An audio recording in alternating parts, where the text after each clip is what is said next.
ജൂതന്മാരായ ആളുകൾ പല സ്ഥലങ്ങളിലും വേട്ടയാടപ്പെട്ടപ്പോ ആരാണ് അവരെ വേട്ടയാടിയത്? 65 ലക്ഷം ജൂതന്മാരെ കൊന്നുകളഞ്ഞത് അഡോൾഫ് ഹിറ്റ്ലറാണ്. ഹിറ്റ്ലർ മുസ്ലിം അല്ല. ചരിത്രം നമ്മളോട് വിളിച്ചു പറയുന്നുണ്ട്. അവരെ ആട്ടിയോടിച്ചത്, ഫ്രാൻസിൽ നിന്ന് ആട്ടിയോടിച്ചത്, ലോകത്തിന്റെ വ്യത്യസ്തങ്ങളായ ഭാഗങ്ങളിൽ ആട്ടിയോടിച്ച ഭരണാധികാരികളെ നിങ്ങൾ എണ്ണി നോക്കൂ. ആ ഭരണാധികാരികളൊന്നും മുസ്ലിമല്ല. അവരുടെ ആരാധനാലയങ്ങൾ തകർത്തത് മുസ്ലിങ്ങളല്ല. ടൈറ്റസ് സീസർ മുസ്ലിമല്ല. ഹെഡ്രിയാൻ മുസ്ലിമല്ല. സ്പെയിൻ ഭരിച്ചിരുന്നത് മുസ്ലിങ്ങളല്ല. പോർച്ചുഗൽ ഭരിച്ചിരുന്നത് മുസ്ലിങ്ങളല്ല. അഡോൾഫ് ഹിറ്റ്ലർ മുസ്ലിം ആയിരുന്നില്ല. നെപ്പോളിയൻ ബൊണോപാർട്ട് മുസ്ലിം ആയിരുന്നില്ല. ചരിത്രത്തിൽ അവരോട് നീതി ചെയ്തതും വിശാലമായി നമ്മൾ ചരിത്രം വായിച്ചാൽ, ലോകത്തുള്ള ജനസംഖ്യ എടുത്ത് പരിശോധിച്ചാൽ അതിലൊരു വലിയ വിഭാഗത്തിന്റെ വിശ്വാസത്തിന്റെ ഭാഗമായുള്ള സ്ഥലമാണ്. ആ സ്ഥലത്തേക്ക് ചരിത്രം നമ്മൾ കൃത്യമായി പഠിച്ചാൽ, ഉമർ ഇബ്നുൽ ഖത്താബ് റളിയല്ലാഹു അൻഹുവിന്റെ കാലത്തിനു മുമ്പ് അവിടേക്ക് വന്ന് പ്രാർത്ഥിക്കാൻ ജൂതന്മാർക്ക് അവസരമുണ്ടായിരുന്നില്ല. അങ്ങോട്ട് വന്ന് പ്രാർത്ഥിക്കാനുള്ള അനുമതി അവർക്ക് നൽകപ്പെട്ടിട്ടില്ല. കാരണം മഹാനരായ ഈസാ നബി അലൈഹിസ്സലാമിനെ ക്രൂശിച്ചത് ജൂതന്മാരാണ്. ആ ജൂതന്മാരായ ആളുകൾ ഞങ്ങളുടെ ദേവാലയങ്ങൾ തകർത്ത് കളയുമോ എന്ന ഭയം ക്രൈസ്തവ വിശ്വാസികൾക്ക് എപ്പോഴും ഉണ്ടായിരുന്നു. അതുകൊണ്ട് തന്നെ മഹാനരായ ഈസാ പ്രവാചകന്റെ ചരിത്രം തൊട്ടുറങ്ങുന്ന, ഉമ്മ വച്ചുറങ്ങുന്ന ഫലസ്തീനിന്റെ മണ്ണിലേക്ക് അവർ കടന്നു വരാതിരിക്കാൻ എപ്പോഴും അവർ ജാഗരൂകരായിരുന്നു. എന്ന് മാത്രമല്ല, ഫലസ്തീനിന്റെ മണ്ണിലുണ്ടായിരുന്ന ജൂതന്മാരെ അവിടെ നിന്ന് ആട്ടിപ്പുറത്താക്കിയത് മുസ്ലിങ്ങളല്ല, ടൈറ്റസ് സീസർ എന്ന് പറയുന്ന ഭരണാധികാരിയാണ്. ജൂതന്മാരുടെ പവിത്രമായ വിലാപമതിലും അതുപോലെ തന്നെ സോളമൻ ടെമ്പിളും പൊളിച്ചു കളഞ്ഞത്. ടൈറ്റസ് സീസർ മുസ്ലിമല്ല. ടൈറ്റസ് സീസർ റോമക്കാരനാണ്. അതുപോലെ പിൽക്കാലത്ത് AD 138 4 ലക്ഷം ജൂതന്മാരെ കൊല ചെയ്തു കളഞ്ഞ ഭരണാധികാരി ഹെഡ്രിയാൻ എന്ന ഭരണാധികാരി മുസ്ലിമല്ല. ഹെഡ്രിയാന്റെ ആശയം മുസ്ലിങ്ങളുടെ ആശയമല്ല. 4 ലക്ഷം ജൂതന്മാരെ അവർ വേട്ടയാടി എന്ന് മാത്രമല്ല, വ്യത്യസ്തങ്ങളായ സ്ഥലങ്ങളിൽ ജൂതന്മാരെ അവതരിപ്പിച്ചത് ഏറ്റവും മോശക്കാരായ ആളുകളായിട്ടാണ്. യൂറോപ്പിൽ പ്ലേഗ് രോഗം പകർത്തുന്നവരായിട്ടാണ് അവരെ ലോകത്തിന്റെ മുമ്പിൽ അവതരിപ്പിച്ചത്. അവരുടെ പ്രിയപ്പെട്ട ഭൂമികയിൽ വന്ന് സന്ദർശനം നടത്താനുള്ള അനുമതി നൽകിയത് സയ്യിദുനാ ഉമർ ഇബ്നുൽ ഖത്താബ് റളിയല്ലാഹു അൻഹു എന്ന ഭരണാധികാരിയാണ്. ചരിത്രമാർക്കും നിഷേധിക്കാൻ സാധ്യമല്ല. ജൂതന്മാരോടെവിടെയും പരിശുദ്ധമായ ഇസ്ലാം നീതി വെടിഞ്ഞ് പെരുമാറിയിട്ടില്ല എന്നും അവരുടെ മനസ്സിലേക്ക് ജൂതവിരോധം പടർത്തി അവരെ നശിപ്പിക്കുന്ന സമയത്ത് ഓടി വന്ന ജൂതന്മാർക്കിടം നൽകിയതെല്ലാം ഇസ്ലാമിക ഭരണകൂടങ്ങളാണ്. ഇസ്ലാമിക ഭരണകൂടങ്ങളുടെ കീഴിൽ അവർ നീതിയും ന്യായവും അനുഭവിച്ചവരാണ്. തങ്ങൾക്കൊരിക്കലും വന്നു ചേരാൻ കഴിയില്ല എന്ന് തോന്നിയ ഭൂമിയിൽ മഹാനരായ ഉമർ ഇബ്നുൽ ഖത്താബ് റളിയല്ലാഹുവിന്റെ കരാർ, AD 637 എഴുതിയ കരാർ, ഇന്നും ബൈത്തുൽ മുഖദ്ദസിന്റെ ചാരത്ത് മസ്ജിദ് ഉമറിന്റെ അരികിൽ ഈ കരാർ എഴുതി തൂക്കിയിട്ടുണ്ട്. നഫ്രോസിസ് പാതിരിക്ക് പറയാനുള്ളത് ഒരൊറ്റ വർത്തമാനമായിരുന്നു: ഖലീഫ, നിങ്ങൾ ഞങ്ങളുടെ രാജ്യത്തേക്ക് വന്നതിൽ സ്വാഗതം. ഞങ്ങളുടെ ദേവാലയങ്ങൾ നിങ്ങൾ കേൾപ്പിച്ചു തരാൻ ഞങ്ങൾക്ക് പ്രയാസമൊന്നുമില്ല. കാരണം നിങ്ങൾ നീതിമാന്മാരാണെന്ന് ഞങ്ങൾക്കറിയാം. പരിശുദ്ധമായ ഇസ്ലാം അങ്ങനെ തന്നെ ആയിരുന്നല്ലോ. ചെന്ന ഇടങ്ങളിലെല്ലാം നീതിയോടെയല്ലാതെ ഇസ്ലാം ഇടപെട്ടിട്ടില്ല. അലക്സാൻഡ്രിയയിലെ ഗവർണറായിരുന്ന സയ്യിദുനാ അംർ ഇബ്നുൽ ആസ് റളിയല്ലാഹു അൻഹു ചരിത്രം നമ്മൾ അറിയേണ്ടതുണ്ട്. ആൻഡ്രിയ പട്ടണത്തിനടുത്തുള്ള ഒരു സ്ഥലത്ത് യേശുക്രിസ്തുവിന്റെ മൂക്ക് ഒരാൾ ചെത്തിക്കളഞ്ഞു. വലിയ വിവാദങ്ങൾക്ക് വഴിവെച്ചു. ക്രൈസ്തവ വിശ്വാസികൾ വന്നിട്ട് മഹാനരായ അംർ ഇബ്നുൽ ആസ് റളിയല്ലാഹു അൻഹുവിനോട് പരാതി പറഞ്ഞു: ഞങ്ങൾ ആരാധിക്കുന്ന യേശുക്രിസ്തുവിന്റെ മൂക്ക് ഒരാൾ ചെത്തിക്കളഞ്ഞു, നിങ്ങൾ അതിന് പരിഹാരം പറഞ്ഞു തരണം. മഹാനരായ അംർ ഇബ്നുൽ ആസ് റളിയല്ലാഹു അൻഹു ജനങ്ങളുടെ ഇടയിലേക്ക് വന്നു. തെരുവിലേക്ക് ഇറങ്ങി നിന്നു. സ്വഹാബിയാണ്, മക്കക്കാരനാണ്, ഉന്നത കുലജാതനാണ്, മനോഹരമായി സംസാരിക്കാൻ അറിയാവുന്നയാളാണ്.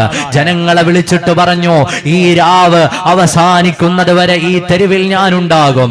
ഈ രാവ് അവസാനിക്കുന്നതിന് മുമ്പ് ക്രൈസ്തവ വിശ്വാസികളുടെ ദേവന്മാരുടെ മൂക്ക് ചെത്തിക്കളഞ്ഞ, യേശുക്രിസ്തുവിന്റെ പ്രതിമയുടെ മൂക്ക് തകർത്ത് കളഞ്ഞ ആളെ പിടിച്ചിട്ടില്ല എങ്കിൽ അംർ ഇബ്നുൽ ആസ് എന്ന ഇസ്ലാമിക ലോകത്തിന്റെ ഖലീഫ, ഇവിടെ എന്നെ ഗവർണറായി നിയോഗിച്ചിട്ടുള്ള ഈജിപ്തിന്റെ ഗവർണറായ അംർ ഇബ്നുൽ ആസിന്റെ മൂക്ക് പകരം ചെത്തി ക്രൈസ്തവ വിശ്വാസികളുടെ കൈകളിൽ കൊടുക്കാൻ ഞാൻ തയ്യാറാണ്. അതുകൊണ്ട് ഈ രാജ്യത്തെ പ്രശ്നങ്ങൾ ഉണ്ടാക്കാൻ ഇറങ്ങി പുറപ്പെട്ട ആളുകൾ എന്റെ മുമ്പിൽ വരിക തന്നെ വേണം. പ്രിയപ്പെട്ട മഹാനരായ ഖാലിദ് ഇബ്നു വലീദ്, നിങ്ങൾ ഈ രാജ്യം വിട്ടു പോകരുത്. പോകരുതെന്ന് എഴുതി കൊടുത്തത്, മഹാനരായ ഖാലിദ് ബിൻ വലീദ് റളിയല്ലാഹു അൻഹുവിനോട് പറഞ്ഞത് മുസ്ലിങ്ങളല്ല, ആ നാട്ടിലെ ക്രൈസ്തവ വിശ്വാസികളാണ്.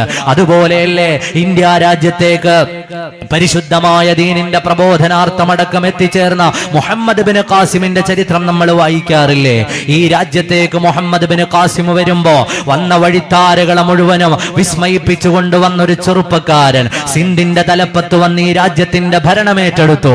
എല്ലാ തരത്തിലും ഇന്ത്യ രാജ്യത്തെ വ്യത്യസ്തങ്ങളായ മതവിഭാഗങ്ങളെ, സിന്ധ് ഭാഗത്ത് ജീവിച്ചിരുന്ന മനുഷ്യരെ മാനവികതയുടെയും കാരുണ്യത്തിന്റെയും വഴിയിലേക്ക് വിളിച്ചു. അവസാനം മഹാനരായ മുഹമ്മദ് ബിൻ ഖാസിം എന്ന ഭരണാധികാരി വളരെ ചെറിയ പ്രായത്തിൽ ലോകത്തോട് യാത്ര പറഞ്ഞു. മുഹമ്മദ് ബിൻ ഖാസിം എന്ന ഭരണാധികാരി സിന്ധ് ഭരിച്ചുകൊണ്ടിരിക്കെ ഈ ലോകത്തോട് വിട പറഞ്ഞപ്പോ ഹിന്ദുക്കളായ ആളുകൾ അവരുടെ വീടുകളിൽ മുഹമ്മദ് ബിൻ ഖാസിമിന്റെ പ്രതിമയുണ്ടാക്കിയിട്ട് ആദരവർപ്പിച്ചു. ആരാണ് Muhammad bin Qasim? Muhammad bin Qasim മുസ്ലിമാണ്. മഹാനരായ മുഹമ്മദ് ബിൻ ഖാസിമിന്റെ പ്രതിമയുണ്ടാക്കി വെച്ചിട്ട് തങ്ങളെ നീതിപൂർവം ഭരിച്ച ഒരു ഭരണാധികാരിയുടെ ഓർമ്മകൾ നിലനിർത്തി ഇന്ത്യയിലെ ഹിന്ദുക്കൾ എന്ന് ചരിത്രം പറയുകയാണ്. പ്രിയപ്പെട്ട സഹോദരങ്ങളെ, നമ്മുടെ രാജ്യം 750 കൊല്ലം ഭരിച്ചിരുന്നത് മുഗളന്മാരാണ്. വ്യത്യസ്തങ്ങളായ ഭരണാധികാരികളാണ്. ബാബർ തന്റെ മകനായ ഹുമയൂണിന് എഴുതിയ ഒരു കത്ത് ഇന്നും ഭോപ്പാൽ ആർക്കൈവ്സിൽ സൂക്ഷിപ്പുണ്ട്. ബാബർ തന്റെ മകനോട് പറയുന്നുണ്ട്, വ്യത്യസ്തങ്ങളായ മതവിഭാഗങ്ങളുടെ നിങ്ങളുടെ കൈകളിൽ ഇരിക്കുന്നതിൽ ഞങ്ങൾക്ക് പ്രയാസമില്ല. അവിടുന്ന് ഉയർത്തെഴുന്നേറ്റു എന്ന് ഞങ്ങൾ വിശ്വസിക്കുന്ന സ്ഥലം നിങ്ങളുടെ വിശ്വാസത്തിനെതിരാണെങ്കിലും നിങ്ങളുടെ അധീനതയിലായിരിക്കുന്നതിൽ ഞങ്ങൾക്ക് പ്രയാസമില്ല. നിങ്ങളുടെ കൈകളിൽ ഞങ്ങൾ തരാം. പക്ഷേ നിങ്ങൾ എനിക്കൊരു വാക്കു തരണം. ഈ രാജ്യത്തേക്ക് ജൂതന്മാരെ പ്രവേശിപ്പിക്കാൻ പാടില്ല. AD 638 എഴുതിയ കരാർ, ഈ രാജ്യത്തേക്ക് ജൂതന്മാരെ പ്രവേശിപ്പിക്കാൻ പാടില്ല. ഉമർ ബിൻ ഖത്താബ് റളിയല്ലാഹു അൻഹു പറഞ്ഞു, ഈ കരാർ എനിക്ക് പാലിക്കാൻ പറ്റില്ല, ഈ കരാർ ഞാൻ സ്വീകരിക്കുകയില്ല.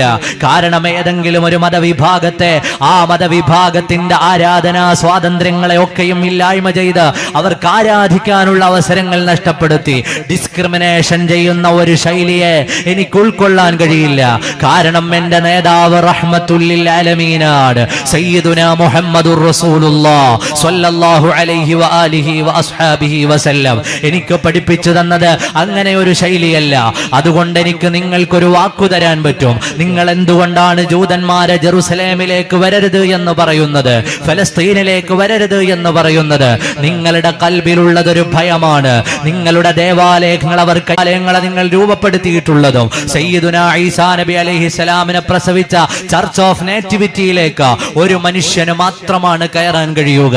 മറ്റൊന്നും കൊണ്ടല്ല, വിശാലമായ ദേവാലയത്തെ സംഘടിതമായി ആക്രമിക്കാതിരിക്കാനാണ്, തകർത്തുകളയാതിരിക്കാനാണ്.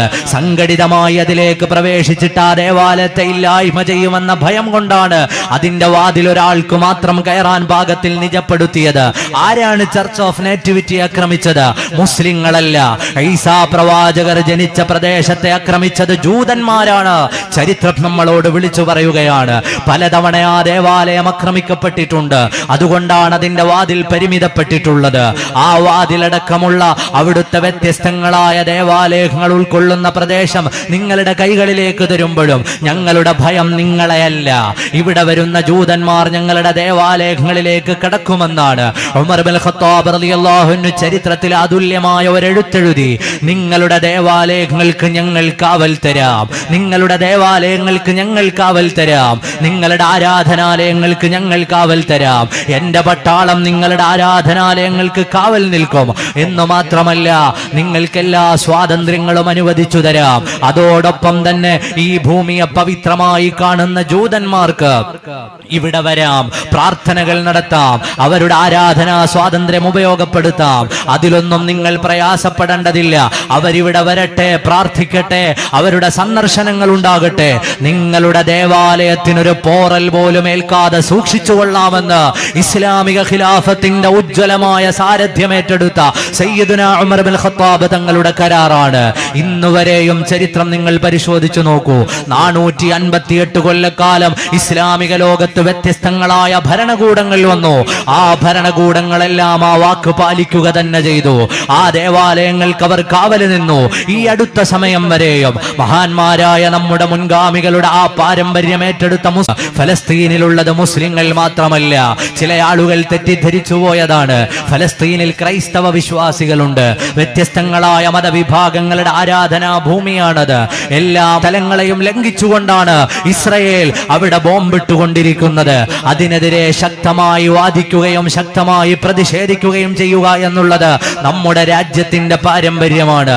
ഈ രാജ്യത്തിന്റെ രാഷ്ട്രപിതാവ് 1938 നവംബർ 26 ഹരിജനിൽ ഒരു ലേഖനം എഴുതിയിട്ടുണ്ട്. ആ ലേഖനം എന്തായിരുന്നു? ഫലസ്തീനിനെ സംബന്ധിച്ച് വിശാലമായ കാഴ്ചപ്പാടുള്ളയാളായിരുന്നു മഹാത്മാഗാന്ധി എന്ന നമ്മുടെ രാജ്യത്തിന്റെ രാഷ്ട്രപിതാവ്. രാഷ്ട്രപിതാവിന്റെ ലേഖനത്തിന്റെ അവസാനം വരുന്നത് ഫ്രാൻസുകാരനുള്ളതുപോലെ, ഇംഗ്ലീഷുകാരന് ഇംഗ്ലണ്ട് ഉള്ളതുപോലെ ഫലസ്തീൻ അറബികളുടേതാണ്. അത് മഹാത്മാഗാന്ധിയുടെ വാക്കാണ്. ഫലസ്തീൻ അറബികളുടേതാണ്. അവിടെ കടന്നു ചെന്ന മാനവിക വിരുദ്ധമായ പ്രവർത്തനങ്ങൾ നടത്തുന്നവർ ചെയ്തുകൊണ്ടിരിക്കുന്നതിനെ ഒരു നിലയിലും അംഗീകരിക്കാൻ സാധ്യമല്ല എന്ന് വിളിച്ചു പറഞ്ഞത് മഹാത്മാഗാന്ധിയാണ്. മഹാത്മാഗാന്ധി വിശാലമായി എഴുതിയിട്ടുണ്ട്. ഫലസ്തീനിൽ വേദന അനുഭവിക്കുന്ന മനുഷ്യരെ നോക്കിയിട്ട് പറഞ്ഞു, നിങ്ങളും ഞങ്ങളും തുല്യമായ ദുഃഖിതരാണ്. കാരണം ഇന്ത്യ രാജ്യത്തിന്റെ സ്വാതന്ത്ര്യ സമര പ്രവർത്തനങ്ങളുടെ നടുത്തളത്തിൽ അനുഭവിച്ച വേദനകൾ അറിയാവുന്നതുകൊണ്ട് ഈ രാജ്യമെന്നും ആ നിലപാട് സ്വീകരിച്ചിട്ടുണ്ട്. പ്രിയപ്പെട്ട സഹോദരങ്ങളെ, ഈ രാജ്യത്തിന്റെ ഒന്നാമത്തെ പ്രധാനമന്ത്രിയായിരുന്നു ജവഹർലാൽ നെഹ്റു.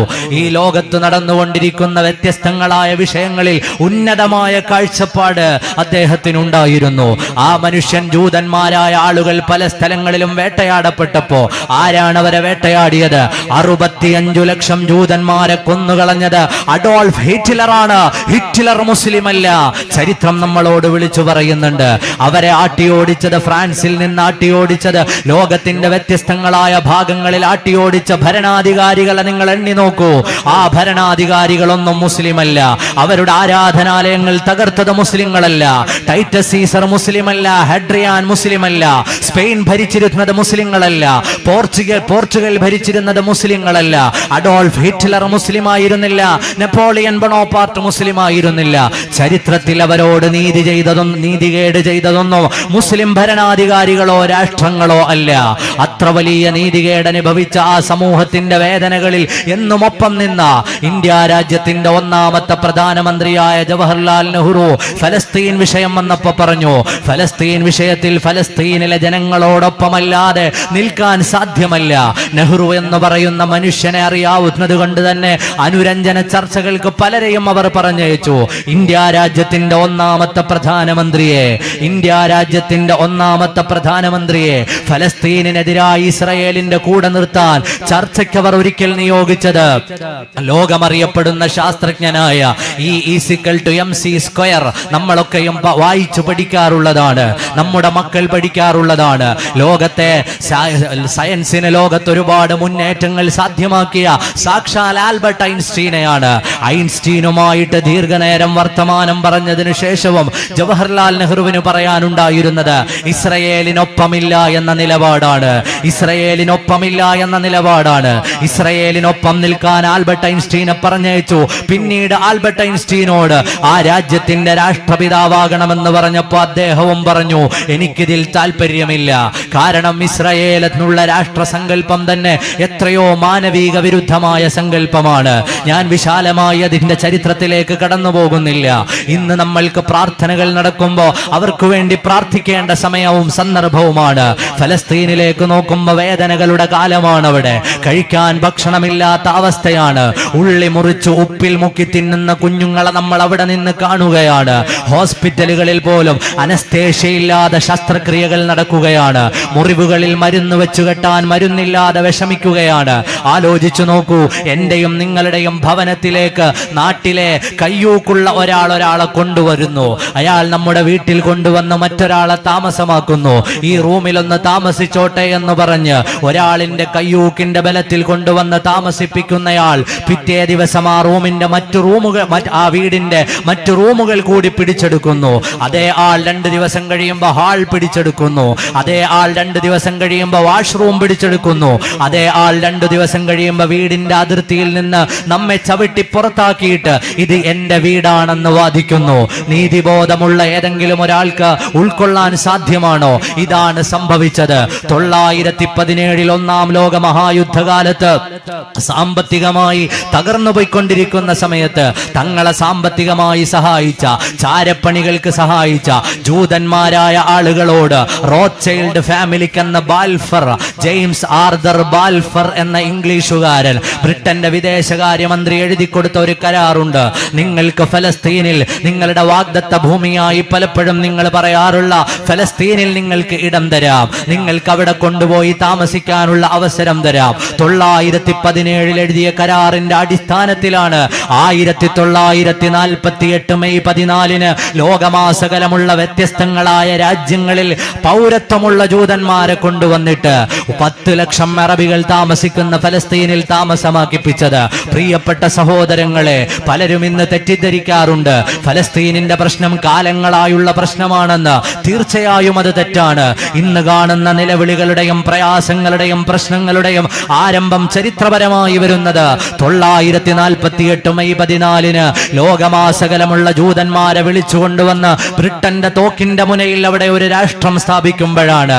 അന്നു മുതൽ അവരനുഭവിച്ചത് എല്ലാം നീതികേടിന്റെ വർത്തമാനമാണ്.